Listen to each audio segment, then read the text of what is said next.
From the studios of Staten Island Community Television, you're watching In the Bleachers, the TV show for the world's most passionate sports fans. That's right. Hello, everyone, and a very, very happy Halloween to you.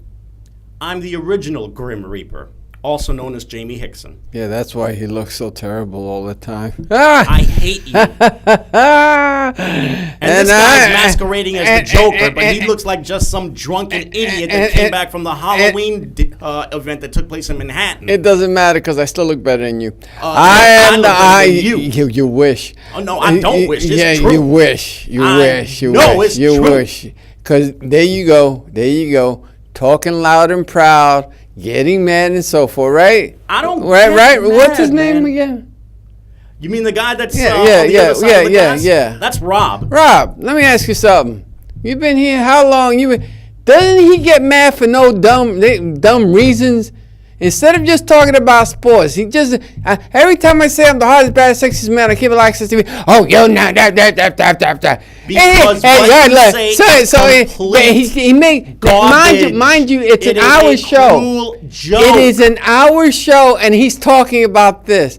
Let's go to sports. But you know what? Since I look still better than him, even with this makeup, I am the hardest. Me. Put it on me. I want to say this. I am the hardest, baddest, sexiest man on cable access TV. The name's Hector Bosa, so you'll always remember me. So thank you very much. Now, we have a lot to go by. Yeah, we do have a lot to go by. Because everything, the Knicks won somehow. And they're an interesting team.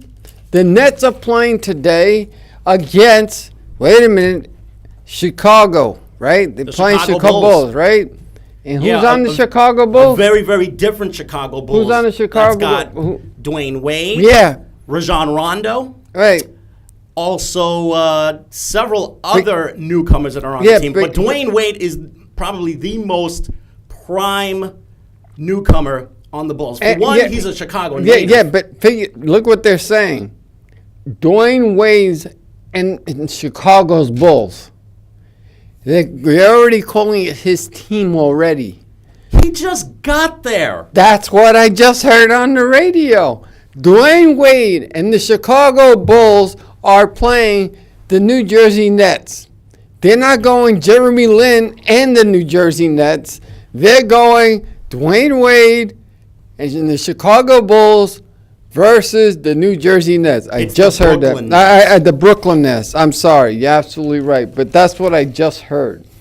But you know what? There's a lot to go by. Let's go through the football. You got the standings for next game, right? Yeah. Okay, so here we go. Let me see. Now, well, first off, what do you want to do first? Do you want to recap this past weekend's games, or do you want to talk about the weekend games that are coming up? Well, let's do it the way we do it, okay? England is 7-1, right? You mean New England? New England. The New England Patriots right now are 7-1. And quite frankly, they should be 7-1 because they're the best team in the AFC right now. Now, who did they play? Yesterday, they played and they pretty much kicked Buffalo's teeth in. Kicked Buffalo. Oh, wow, that should have been a heck of a Halloween then. It was a hell of a Halloween. It was a great Halloween for the Patriots. Tom Brady had another terrific game, and Rob Gronkowski, who by the way was born and raised in Buffalo, right, had another happy homecoming. So right. By the way, right, just to give you an idea how lopsided the rivalry between the Patriots and the Bills have been ever since Tom Brady got drafted. Right. Tom Brady's record against Buffalo, 26-3. That's not good. Not good for Buffalo. That's not good. Okay, Buffalo 4-4. You just know what happens. But let me ask you this: who are they playing next game? The next game that Buffalo has coming their way. Let's just check the schedule. Because right now Buffalo is 4-4. Mm-hmm. Miami is 3-4, and the Jets are 3-5. Yep. And for the record, Buffalo is going to have a Monday night game with Seattle, which is next Monday night. And what do you think of that matchup? between the way they played this time around and this Monday that's coming up. I think Buffalo is good defensively, but Seattle is so much better on each side of the ball. They're great on the line. They're great at quarterback. They're kind of sort of lacking in the backfield, especially with Marshawn Lynch now retired. But anytime you have Russell Wilson taking the snaps from center, I would say you have really, really good chances here. Popping. Okay, so you know what? Miami 3-4. Tell me who they play and who are they going to play and how are they going to. For the record, Miami had the weekend off. Miami had the weekend off. That's a good thing. Mm-hmm. And it's going to be really good because they're going to have plenty of time to prepare for the Jets next week. And that's going to be a team that's going. Now, do the Jets have a chance of making the playoffs if they win? Can they make the playoffs? Yes. Will they make the playoffs? I just don't know because the schedule is going to be really tough for them. After the Jets, so between Miami and the Jets, who's going to win that game? I really like Miami in this one because I think they're slightly better at quarterback. Plus, they have a really dangerous defensive lineman, Ndamukong Suh, right, who can really change games all by his lonesome. But collectively, the Jets, I think they're much better on the front seven, but the Dolphins have the much better defensive play stopper. Because the Jets won.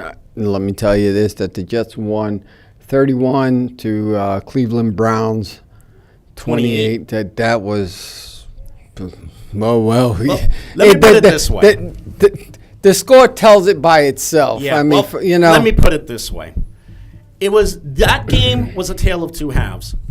The Browns took a 20-7 lead, mostly because the Jets made Josh McCown look more like Otto Graham, first of all. And second of all, the Jets finally snapped out of it defensively. They put on more of a rush against Josh McCown. More importantly, they went with the running game, which was huge. And because of that, Matt Forte, even though he did not have those eye-popping numbers that he did in his years past, still did enough, and also combined with Bilal Powell to really start that running game going. Now, here's the thing, because I really don't want to spend a half hour, 45 minutes on this, because we have a lot of sports to cover, and that is, again, that hit that the quarterback got. What's his name? Oh, man, I feel like I got that hit. The quarterback, what's the Jets quarterback's name right now? Ryan Fitzpatrick. Yeah, Fitzpatrick. That hit, he should have been out, and he didn't want to lose his job because they didn't even give the snap off to the new kid. Let the new kid come in, snap, because here's what you have. Here's what you have. Do you let the new kid play? Or the new kids play, the new quarterbacks play to see which one is better, and give up the season, or give them a chance, or do you try to make the playoffs with Fitzpatrick? If it were up to me, I would definitely let one of those two youngsters play, but seeing how the Jets are still within striking distance because they're halfway through the season exactly. Right now, the Jets are going to stick with Ryan Fitzpatrick because technically he kind of sort of gives them the best chance to win because of his past history as the Jets starter. But you notice how he just needs to take care of the football more. But you notice how he came back very quickly? Mm-hmm. He got hit, said, I'm all right. The kid didn't even get a snap in, and he's like, I'm all right, as if he didn't want to lose his job. Mm-hmm. It's something of that nature. To be honest with you, I don't think he's going to be worrying about that for the rest of the year because Geno Smith tore up his knee, so he's gone for the rest of the year. Yeah, but he could be the guy by default. Yeah, but if they want to test out the three other new guys that they have, because the last one had his shoulder repaired. Yeah. But if they want to test out the other two new guys to see if they're going to be the next Jet quarterback, because Geno Smith is not going to be the next Jet quarterback. No, not even. Fitzpatrick, he may come back for one more year as a starter or as a backup. But he's not. He's not going to do it next year. Ryan Fitzpatrick only wants to be a starter. He's not going to be anybody's backup. And the only time he'll win is if he makes the. Now here's the thing, because I don't want to stand too much on the Jets. And that is, let's say he makes the playoffs again. Mm-hmm. And let's say he takes you to the second or third round. You talking about the Jets now? Yeah, the Jets. Well, let's say he. Keep in mind, Ryan Fitzpatrick has never been into a playoff game. No. Let's say he takes you second or third round.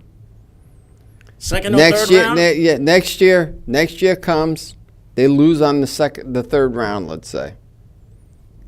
Next year comes, do you sign him?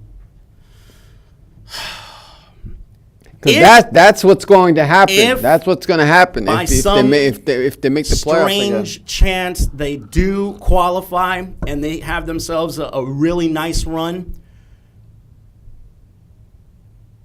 Yeah, I would bring him back simply because of the fact that he was able to give them the best chance to win. But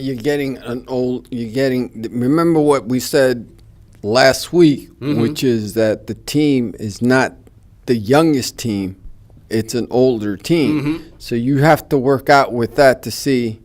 Older because running back? If you're going to rebuild, you're going to have to lose something. Yeah. I mean, even the Yankees, even the Yankees right now, they're losing, but they're doing pretty good at rebuilding. They're doing very well at rebuilding. I'd like to see them keep up with what resembles a rebuilding process right now, because they have a lot of young players that, quite frankly, should be getting more of a shot. But you know what? But at this point in time, you understand what I'm saying right now. And if the Jets make the playoffs with Ryan Fitzpatrick as their quarterback, yes, I would definitely bring him back. Although he's not going to settle for 1 year. He wants a multi-year contract. Yeah, and that's the problem. And that's the problem. But you know what? Just that's the whole kettle of fish. Now you got the South, which is Houston is at 5-3. Mm-hmm. Tennessee is 4-4. Indianapolis is 3-5, and Jacksonville is 2-5. Now Houston right now, I don't even know who they played, but they had a good game. Yesterday, Houston played Detroit, and Houston came away with a really, really big win. Okay, now who they play next Monday? Next Monday, Houston is going to have a bye. Oh, they're a bye. Yeah, Houston is going to be having the weekend off. And after that, who's next? After that, Houston is going to be playing against Jacksonville in the division game. Now you tell me, with a bye now coming off a win, a well-deserved rest, how's that going to look?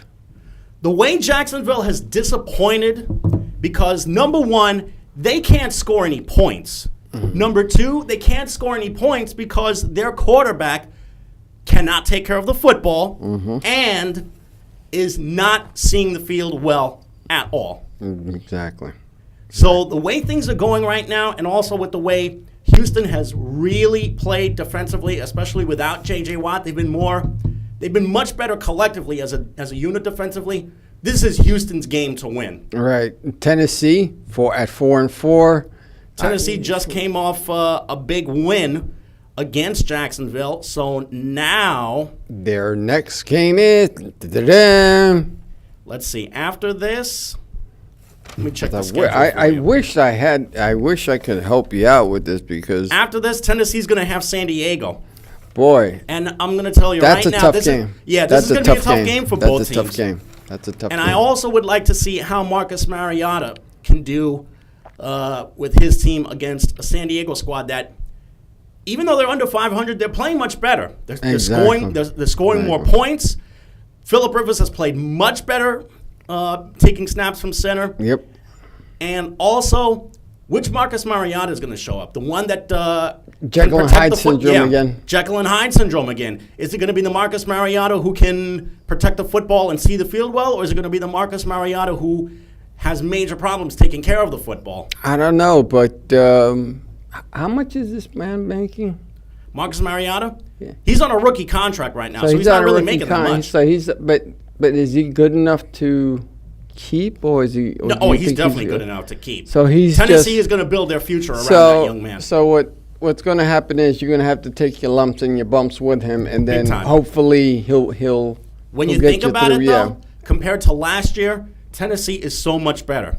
Tennessee won, I think, 2 games last season, and they've already doubled that the first half of this season. I want to thank Rosanna Robertson for doing this for me. I appreciate this. You know, I really do. Isn't it nice, Rob? Isn't it nice, man? Didn't it? Thank you for the thumbs up. The man's a mute. He doesn't speak. He just gives you hand signals. He does. He laughs a lot too, but he doesn't speak much. I'm joking. Let me tell you something about I'm Rob. I'm joking. Rob Asomani is on the other side of the glass. Yes, He's exactly. been here roughly a month, right, Rob? You see? He gives you hand signals. 3. He didn't and he shook his head. Yes, also. I told you he didn't say nothing, though. Well, let me tell you. Rob is one of the nicest young men that any individual can ever meet. Yes, so far, so good. So far, so good. Yeah, he picks up on things really, really well when it comes to television. Yes, especially that he knows that I'm the hardest, baddest, sexiest man on cable access TV, and you're not. Right, Rob? Thank you for giving me the thumbs up. Look, see, thumbs up. Thank you very much. All right, next thing. Indianapolis at 3-5. They're a colossal disappointment this season. And they have a really good quarterback. Yeah, they had a guy who could have been one of the top 5 quarterbacks in the league, but ever since he got hurt, he's just been really, really brittle. Who did they play, and who are they going to play? Well, because I can't find it in the newspaper, so help me. I really Indy played Kansas City. So Indy played Kansas City. Really handed them their heads. Okay, now let me ask you, who's their quarterback? I forgot. I know for Kansas City, it's Alex Smith. No, for Indianapolis, it's Andrew Luck. Andrew Luck. He had last year was fantastic. Yeah. Was one of the MVP of all time, and just for the first 3 seasons, he took his team to the playoffs after a 2-14 season in 2011. But now let me ask you: is it now he's still a young dude? Yeah. Let me ask you this: I remember saying this a week ago, but is the team getting older, younger, or in the middle? That they're definitely getting older, especially at running back. So they're going to have to make the change to get younger. Yeah. Now, if they make that change with Andrew Luck, do you think it's going to be a hard transition? I mean, it all depends what you get in the NBA draft, in the NFL draft, and so forth. But like the Jets, they're in that position where if he gets you to the playoffs, you get the old guys in there. Do you start cutting the old veterans to get new guys and so forth? So are they in that position where? At this point, I think first and foremost, they need a running game. Because Frank Gore is not getting any younger. He's in his 12th NFL season. And Gore is good. Frank has always been Gore. Rusher. But you wonder whether he's gotten a little bit too much mileage on his legs, though. Well, I'll tell you something. If you have to use him in short spurts, probably. Then you can't use him in long spurts like before. If you're going to use an older gentleman, because I don't even know what old is anymore at this age. What is it? 37 is old in football now? 30 and above is considered old now. Jesus. Okay, Jacksonville is 2-5. Who did they play, and who will they play? Jacksonville played Tennessee this past Thursday night. And let me tell you, this was basically a case of men among boys that took place this past Thursday night. Because, one, Jacksonville has major problems scoring inside opponents' territory. They can't even score in the red zone. That's number one. Yeah. Number two, the defense has been a colossal disappointment. Number three, when they're in close games, they just don't have the experience to try and make a big play. Yeah, but that's up to the coach, too. And Jacksonville's got a really young team, and they just fired their offensive coordinator. Wow, They fired their offensive coordinator the day after the Tennessee loss. Oh, wow. Interesting that they fired the offensive coordinator as opposed to the head coach, who, ever since he took the job, has been a good 25 to 30 games under 500. You know what? That's a tough thing to say, and even to comment on. And the starting quarterback hasn't done so well either. You know what? You get what you have. Okay, in the North, you got Pittsburgh at 4-3, Cincinnati 3-4 and 1, 3-4-1. Baltimore 3-4, and Cleveland Browns 0-8.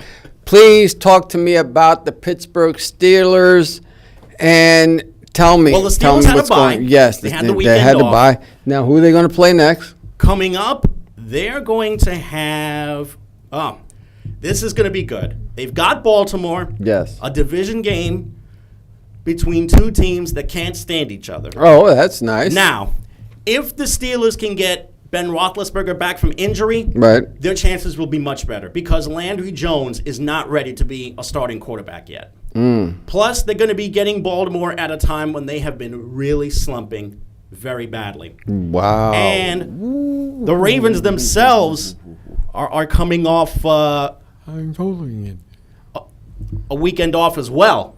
So when you think about it, these guys are going to have plenty of time. They have 2 weeks to prepare for this bitter division rivalry game. And Cincinnati 3-4-1. Tell me about them. Cincinnati tied Washington at 27 yesterday in a game that was played in London. This is the second tie in as many weeks.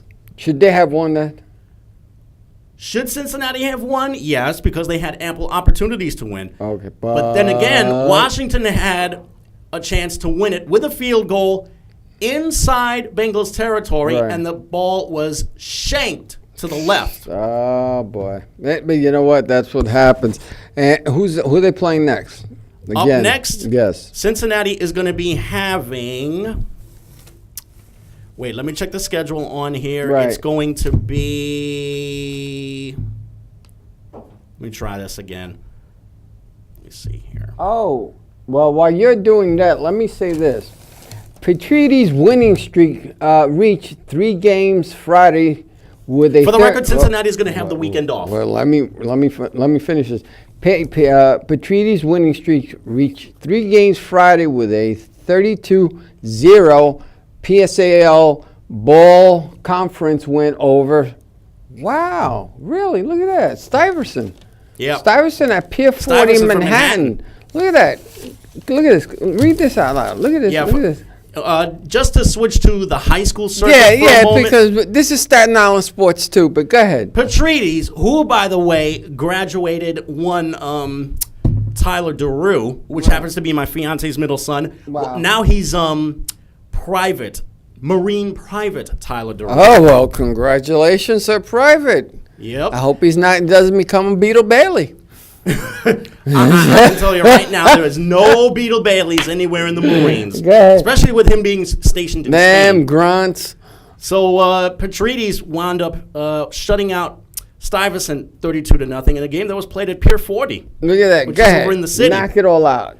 So checking out what happened in the junior varsity circuit, the two Catholic League teams wound up going up against each other, Farrell and St. Peter's, and Farrell won at 34-14. Let me see. Farrell 18, St. Francis 6 Prep. St. Francis Prep. Farrell won a junior varsity B game. Oh, well, that's a B game. Yeah, Farrell and St. Peter's was the A game. Right. The B game was against St. Francis Prep, which is, I think, in Queens, if I'm not mistaken. Yeah, exactly. Knock these two out. And then there was an all Staten Island battle. Tottenville 14-8 over Wagner. And Newdorp won 16-12 over Kennedy. Yeah, anytime Staten Island wins something, I'm all for it. Now, going back to the, football. By the way, my fiance just corrected me. Yes. He's been promoted. Her son has been promoted to Lance Corporal. Oh, you see? So, Jamie, and tell her Who's better looking right now? Because I'm the one that she's dating and engaged to. Oh boy, she must be drinking a lot too. But anyway, I'm good. I'm glad that yeah, right. You know what? But no, Corporal, congratulations. You do it. You're better than Billy Bailey. That's for damn sure. But you know what? By the way, she says she loves your Joker look. You know, that's Rosanna Robinson. Thank you again. You know, it's timing. It's all about timing. But let's go back to, you got Baltimore at 3-4 and Cleveland 0-8. Tell me about Baltimore. Who do they play?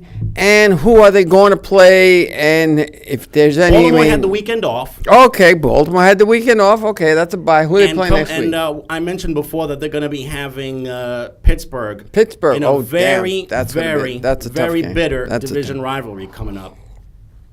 And by the way, as we speak, our mutual friend Lynn sends us happy Halloween wishes. Oh, yes. Thank you.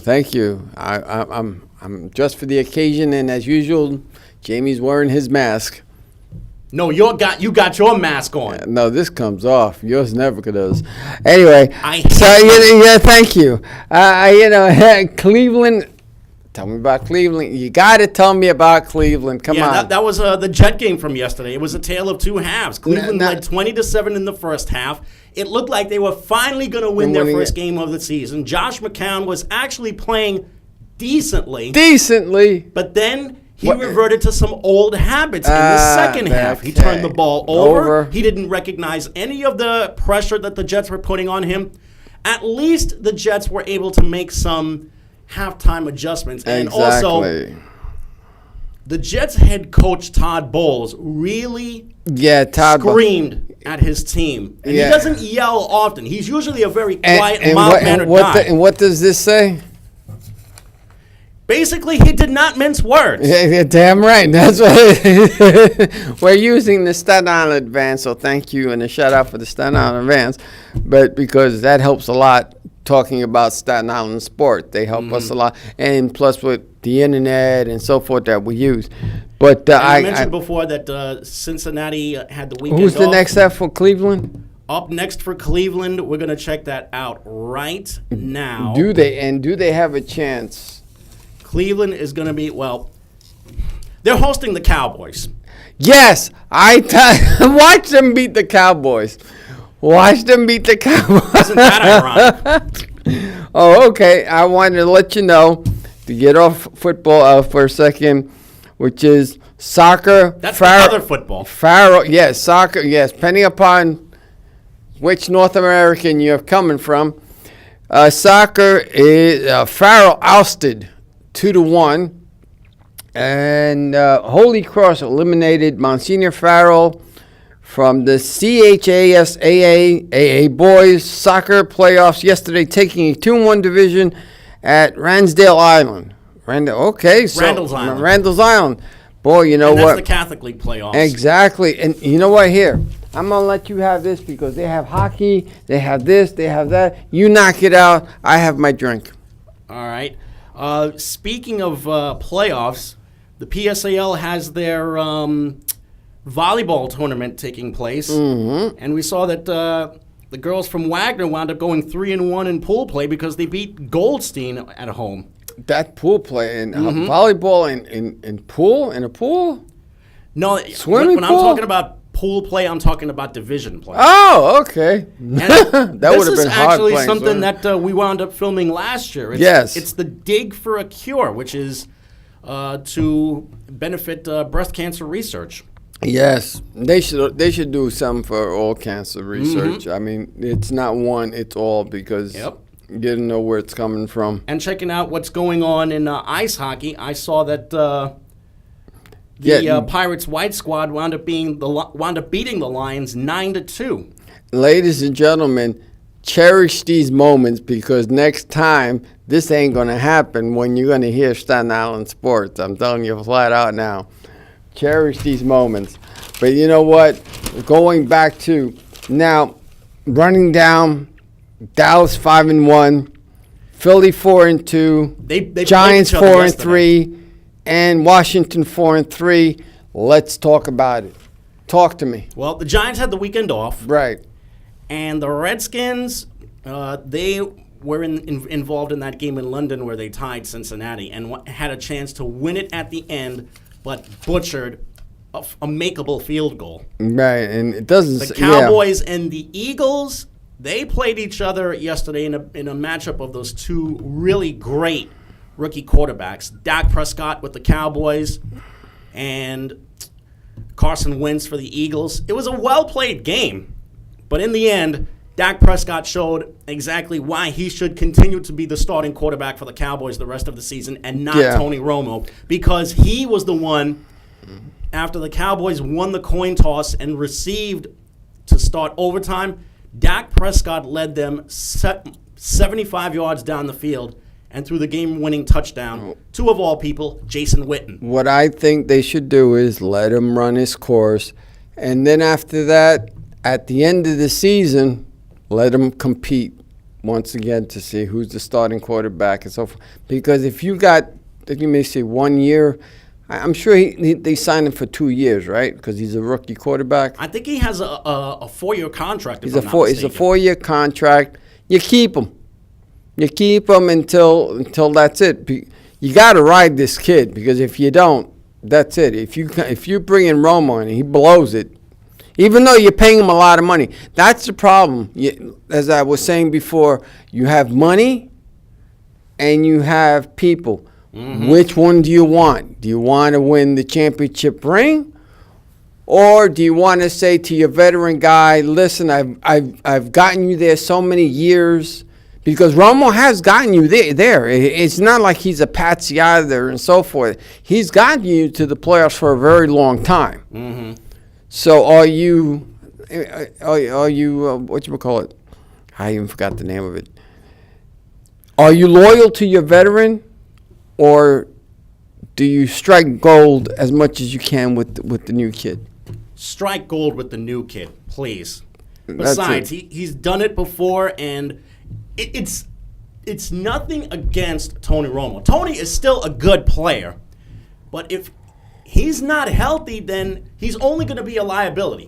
When he's healthy, but they say he's healthy. They're saying he's healthy. If he is healthy, as they claim he is, he could still make plays and win games for them down the stretch. But I still see the old Tony Romo every time I watch him play, because he's the same guy who can make a really big mistake at a really big moment and just set his team behind because of his mistakes. All right, Dak Prescott has not made. Actually, he's made one turnover the first 7 games this season. So that's how you win games, by not turning the ball over. Let's say this: Giants. Who are they playing next? The Giants have the Eagles next weekend. And who's going to win it? Come on. I still like Philadelphia in this one. You're going over, boy? Oh, all right. I like the Giants. I think they have they have better poise. I think they have better poise. The Eagles also play better defense. Yeah, that's true too. But I think the Giants will pull it off. But all right, now that you got that, Pittsburgh. Did I say that Pittsburgh? Yeah, Cincinnati? You already mentioned. Okay, and now you got Atlanta 5-3. Yeah, this is the South. Tampa Bay 3-4. Mm-hmm. New Orleans 3-4. Mm-hmm. Carolina 2-5. Yeah, a colossal disappointment. Now tell me about them. Atlanta won a big game against Green Bay yesterday. They got the game-winning touchdown from Matt Ryan to. Oh, we got a call? And yes, I guess we do have a phone call. I guess Rob is actually getting the phone right now, so we're going to see if we can. Let's finish this for a moment. Let's finish the football thing for a moment, right quick. Hold on a second. Let's do the football thing right quick. Atlanta won a big game at home against Green Bay yesterday. Carolina finally won their second game of the year when they blew out Arizona. Who are they playing next? Up next, Carolina is going to go up against unfortunately, this thing is having major problems. Okay, don't worry about it. Don't worry about it. You know what? Here we are. Okay. Carolina has the Los Angeles Rams coming up. New Orleans is coming up. Who are they playing next? New Orleans, which came off a huge win against Seattle yesterday, has San Francisco. That's going to be trap game. Okay. Trap game. Okay. Tampa Bay 3-4. Tampa Bay is 3-4, and just yesterday, really disappointing loss that they had against Oakland. They played well, right? But Derek Carr was just a tad better than Jameis Winston. Okay. And coming up, right. Tampa is going to have Atlanta in the South Division game. All right. And it's going to be this Thursday night. And let's go through two more divisions before we get to the call, and that is Minnesota 5-1, Green Bay 4-3, Detroit 4-4, Chicago 1-6. They actually won one. So let's get to it again. Minnesota 5-1. Let's go to it. Come on. Minnesota. Talk to me. Just did they play here good? We are. They played They're well playing tonight. Okay. Minnesota has Chicago tonight. Okay, so you know who should win that?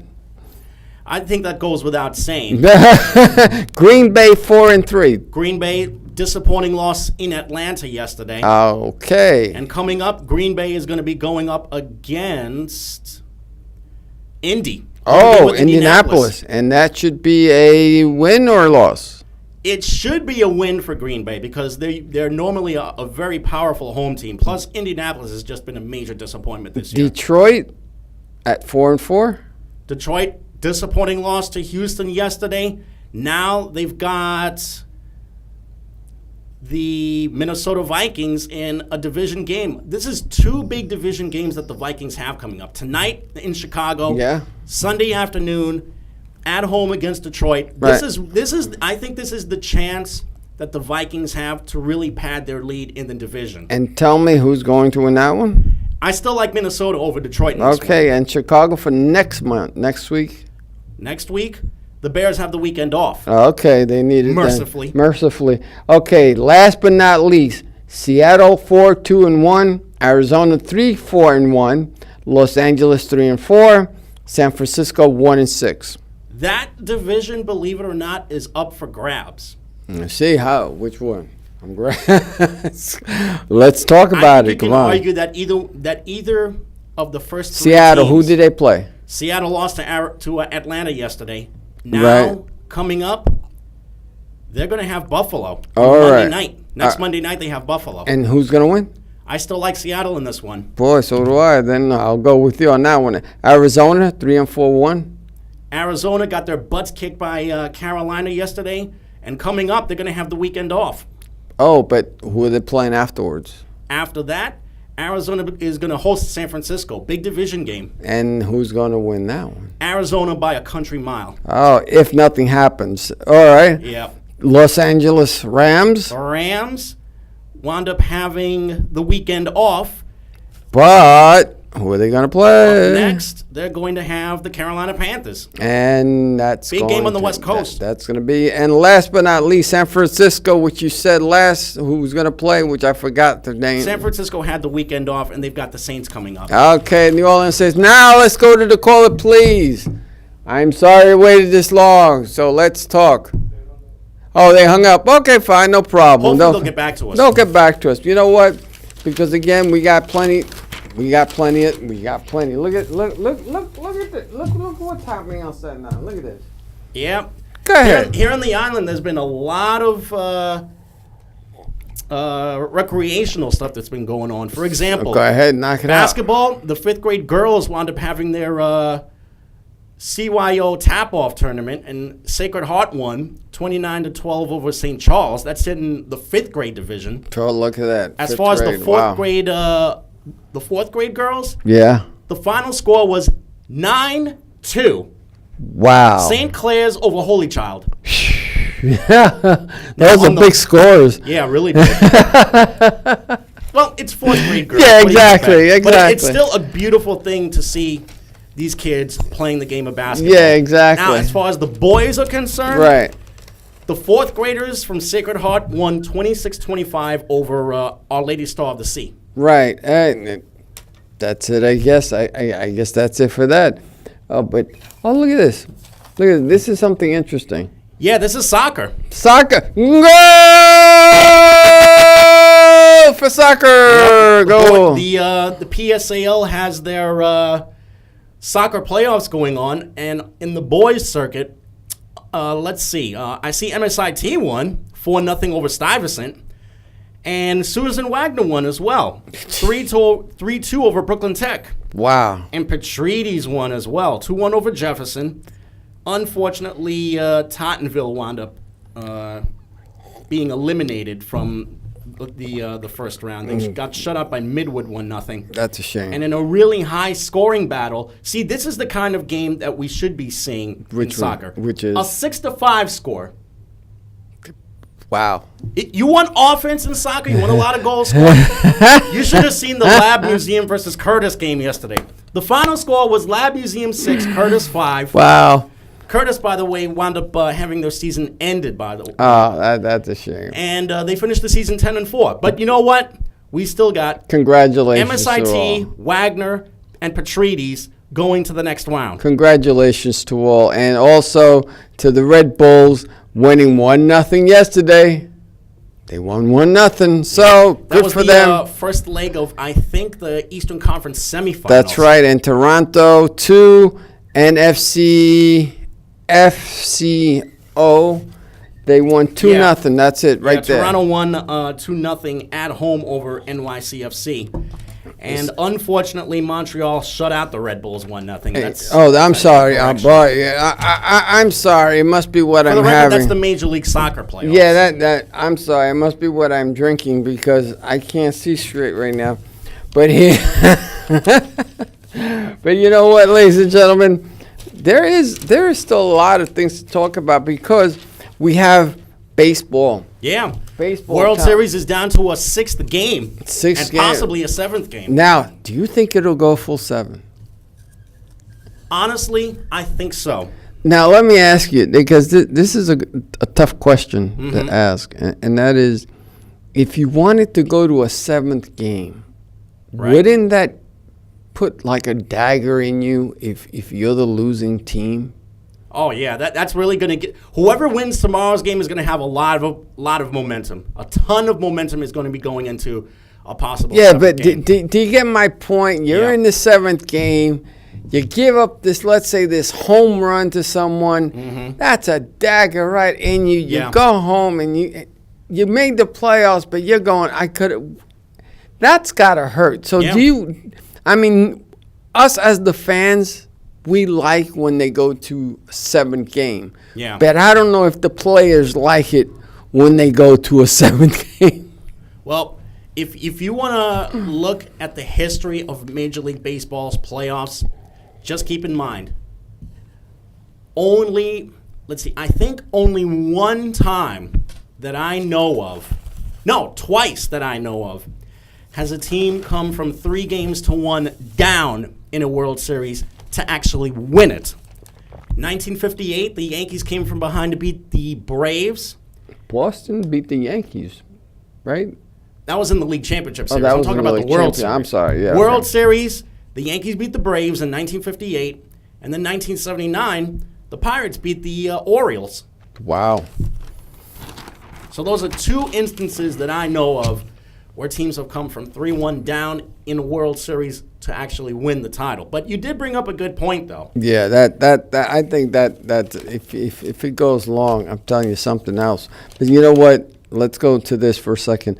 You have the Boston Celtics, 2 wins, 1 loss. Toronto. For the record, he's going to basketball now. The NBA. The NBA. Toronto 1-1. The New York Knicks 1-1, Brooklyn 1-2, and the Philadelphia 76ers 0-2.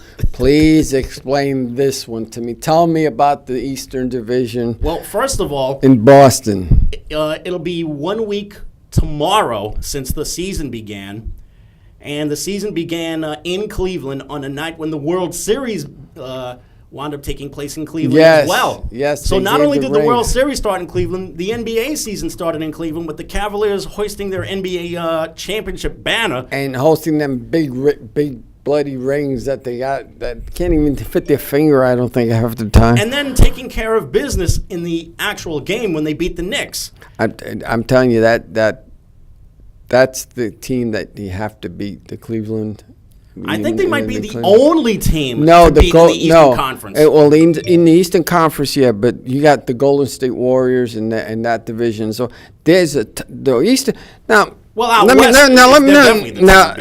to ask you, and I've always said this because it used to be reversed, but is the Western Division still the toughest league? Yes, big than time. The Eastern Division. The Western Conference is a country mile better than the Eastern Conference. In fact, I will probably say that there are maybe 10 or 11 teams that could probably make the playoffs in a 16-team playoff if you decided to reseed the teams regardless of conference. And I tell you something, I don't understand why most people from the Western Division don't like to come to the Eastern Division, because if you came to the Eastern Division, you actually have a shot at winning a championship game.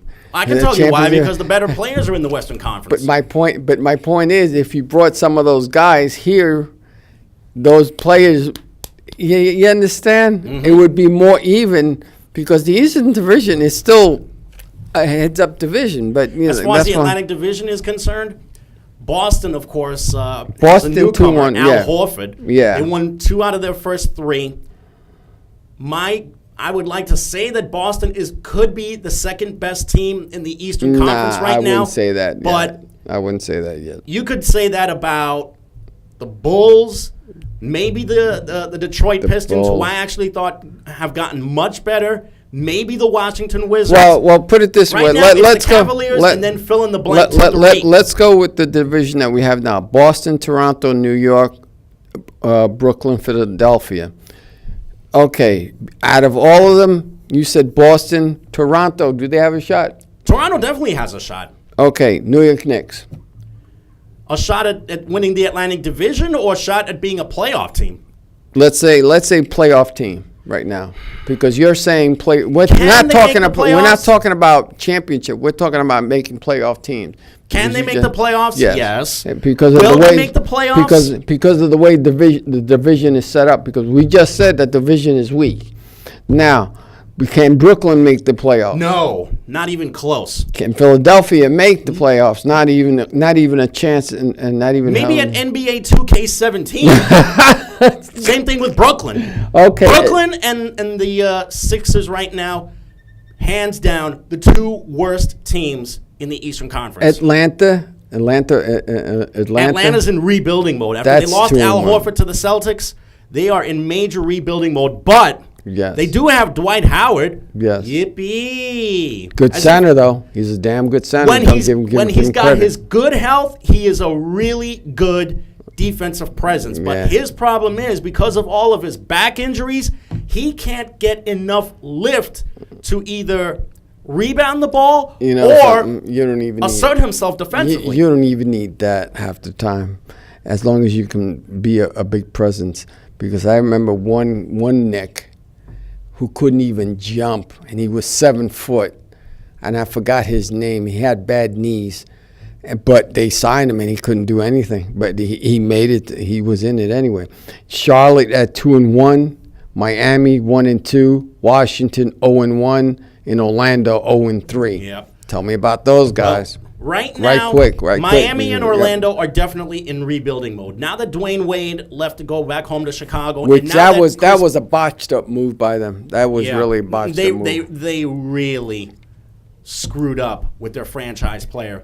But they needed to get younger. And also, Chris Bosh has basically been excluded from the Heat from now on because of the recurring problems with blood clots. Yeah, that's tough. Which is an extremely dangerous thing. Yes, he should not be kidding himself. It's not. Saying that he could still play. Blood clots are a really dangerous thing. This is 2 years in a row that he's missed time with blood clots. Yeah.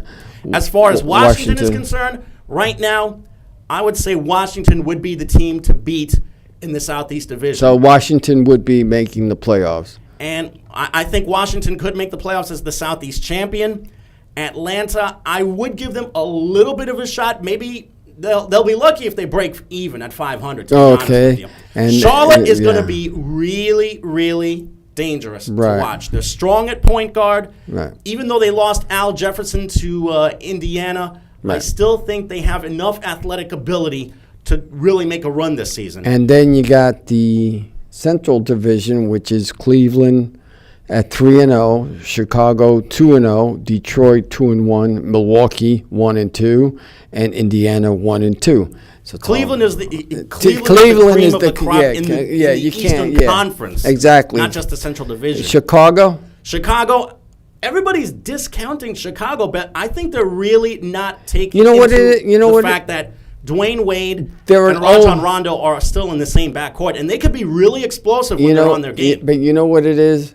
They're old. Yeah, they're much older. They're an old team, and they can break down at any time. Yeah. That's why, even with Al Horford being there, they're still an old team. They're not a young team. That's why they're discounting them. Right now, it could be that they're going to try and build with guard play. Because it's not just Wade and Rajon Rondo. Jimmy Butler, who's probably one of the most underrated players in the league. That's why they got Derrick Rose. Yeah. That's one of the reasons. They wanted to make Jimmy Butler the focal point of that offense. Exactly. It's now Jimmy Butler's team. Exactly. And he's been there. No, it's not. It's not Jimmy Butler's team. Hey, just because Dwayne Wade they say it on the radio. They say it on the radio. It's Dwayne Wade's team. Trust me. He just got there. I'm telling you. That's what I just heard. Detroit 2-1. Detroit has got some really, really good things going for them. They have height. They have good guard play. They're very well coached. They're disciplined. They're strong defensively. I think Detroit can make another run for a playoff spot. Milwaukee has really great youth with Giannis Antetokounmpo. Right. Also, Jabari Parker as well. Okay. But I worry about their health because Jabari Parker missed a lot of his rookie year because of injury. And Indiana, as long as Paul George is still playing, they're going to be a real threat. Okay, so you're saying that in this division, it's Cleveland by Chicago. far. The people that will make the playoffs is Cleveland, Chicago. I think Cleveland, Detroit, Chicago, and Detroit can really make a serious run. So that's three. Run. So that's three. Boston is 4. Mm-hmm. Toronto 5. New York Knicks, you got to include them in there because as a 6th or 7th. Let's see them keep their good health. As a 6th or 7th, because you got to remember, there's 8 teams that have to go in there. So you have to include them if everything goes right. So I include them in there. I'll say this much. With the Knicks, because maybe a good 8 or 9 guys that are 6'8" and over. So at least they've got the length to try and compete. Because remember what you said about the other teams in that division. From what you described, they're not going to do as better as the Knicks. So Milwaukee, I think is about 2 or 3 years away. So again, let's go to the Western Conference right quick. San Antonio 4-0.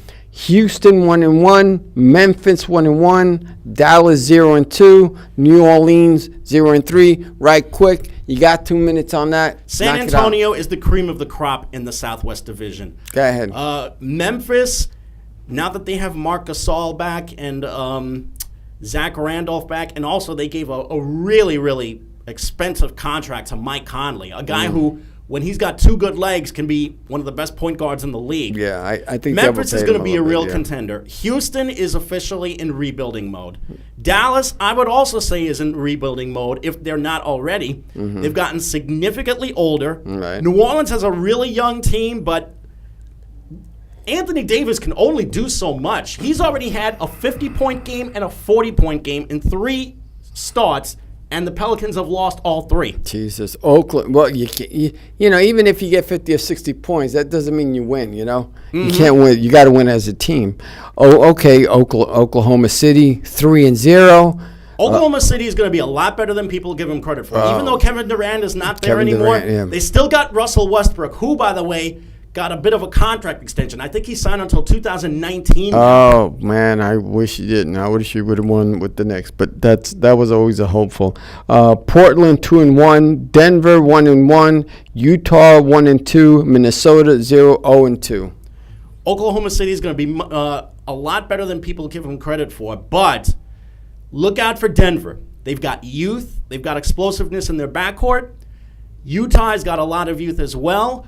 Although I think they're much weaker at the point, the trendy pick to make the playoffs out of the West is Minnesota. Right. So. Karl Anthony Towns, Andrew Wiggins, and the kid that they drafted from Providence College over the spring, Chris Dunn. Right. That is going to be a dangerous, dangerous trio. And also, the slam dunk champion, Zach LaVine, who's just out of this world athletically. Don't be surprised if you see Minnesota reach 40 wins this year. LA Clippers 2-0. San Antonio Spurs 2-1. Golden State 2-1. Lakers 1-2. Phoenix 0-3.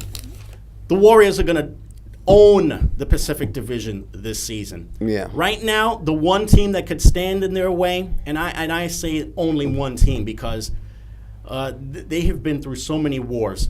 It's San Antonio. Even though Tim Duncan retired, there's still Manu Ginobili and Tony Parker. LaMarcus Aldridge could be the guy to carry the majority of the scoring load already, and he's already done that in the first 3 games this season. And there you got the and how can we omit Golden State, which now has Kevin Durant?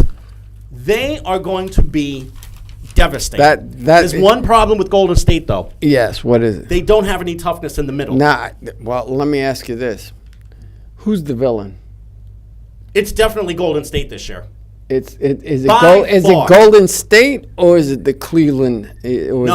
Golden State is the villain. Because LeBron, everybody that doesn't like LeBron, there's a lot of people that don't like LeBron. Well, there are a lot of people that like Kevin Durant even less now. Oh, and I don't know why. You know what? But with 3 minutes left, you know what? We got hockey. Yes. Let's go to hockey with 2 minutes left. Yep. Hurry up. 2 minutes. We got 2 minutes. Yesterday, the Rangers won a big game against Tampa. Really big win for them. Right now, the Rangers are the best team in the second best team in the Eastern Conference when you think about it. Really big queue. Yeah, really big. They've got some really big shoes to fill with some of their spots. But right now, actually, the Rangers are now 6-3. They're actually trailing Pittsburgh by a point for the Metropolitan Division lead. Yeah. Well, let me tell you this way. Okay, Montreal right now is 8-0-1. Best team in the East. Detroit is 6-4-0. Mm-hmm. Tampa Bay is 5-4-0. Mm-hmm. Florida is 4-4-1. Yep. With one tie. Ottawa is 4-3-0. Yep. Boston is 4-4-0. Buffalo is 3-3-2. Mm-hmm. Toronto is 2-4-3. And Toronto has probably the most promising rookie of this year's class, which is Austin Matthews, a guy who already has 4 goals in 1 game. You read this right quick because we got to do this in a minute. All right. You already read the Atlantic Division. Let's go to the Metropolitan Division. It's the Penguins, Rangers, Capitals, Flyers, Islanders, Blue Jackets, and Hurricanes in that order. And what's their numbers right quick? Pittsburgh is 6-2-1. The Rangers are 6-3. The Devils not playing terribly. They're 4-2-2 right now. But the Rangers have a chance to set themselves up really far this season with the influx of young players that they have. Washington's 4-2-1. Philly's 4-5-1. The Islanders are 4-5, although I think they're much better than their record indicates. Columbus is 3-3-1, and Carolina's 2-4-2. And let's see if we can do this. Minnesota 6-2-1, St. Louis 5-2-2, Chicago 5-3-1, Colorado 4-3-0, Winnipeg 5-4-0, Dallas 3-4-1, Nashville 2-5-1, Pacific Division.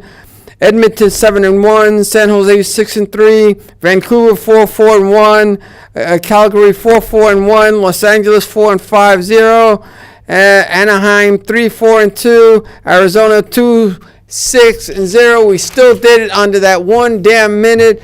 All those teams were great. Yep. This is This is Halloween, ladies and gentlemen. It is Halloween. This is trick or treat. So here's my trick, or here's my treat for you today, and that is, I don't know if I'll be back again. But if it is a trick, then I got you, and if it's a treat, be glad that you got me today. Right? Actually, you want to see a real trick?